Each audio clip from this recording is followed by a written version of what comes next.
ভূমিকম্পে নারায়ণগঞ্জের বিল্ডিংয়ের দেয়াল ধসে এক শিশু নিহত এবং আহত হয়েছেন একজন। এছাড়াও একাধিক ভবনে ফাটল দেখা দিয়েছে। বিস্তারিত জানাতে হিরাঝিল এলাকা থেকে সরাসরি যুক্ত হচ্ছেন প্রতিনিধি হাসান মজুমদার বাবলু। বাবলু, সেখানকার ভবনগুলোর কি অবস্থা এবং কতজন ঠিক আহত হয়েছেন? নিহত তো একজনের খবর পেলাম, এছাড়াও আর কি তথ্য আছে আপনার কাছে?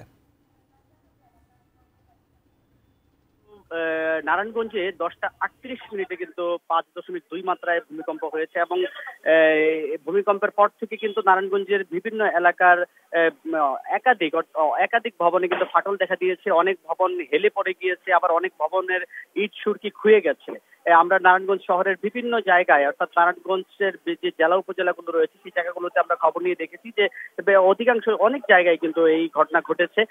কোথাও কোথাও দেওয়াল ধসে গিয়েছে। একটা শিশু কিন্তু 1 বছরের শিশু মারা গেছে, তার নাম ফাতেমা আক্তার, আমরা যেমনটি জেনেছি। এছাড়াও কিন্তু আমি এই মুহূর্তে যে জায়গাটিতে রয়েছি হিরাজিল এলাকা, এখানেও কিন্তু একটি ভবন কিন্তু ফাটল দেখা দিয়েছে। এখানে কিন্তু একটি স্কুল রয়েছে, city international school and college. এই ভবনটি কিন্তু বেশ বহুতল ভবন, সেই ভবনেও কিন্তু ফাটল দেখা দিয়েছে। এছাড়াও কিন্তু হিরাজিল এলাকাও কিন্তু আরো 4 থেকে 5টি ভবনের একই অবস্থা। এছাড়াও আমরা যেমনটি জেনেছি যে নারায়ণগঞ্জের বিভিন্ন জায়গায় এই ভূমিকম্পের কারণে কিন্তু আজকের সব মশার বিরুদ্ধে সুরক্ষা দিতে এলো বসুন্ধরা এক্সট্রিম অ্যারোসল। মশার বিরুদ্ধে এক্সট্রিম সুরক্ষা।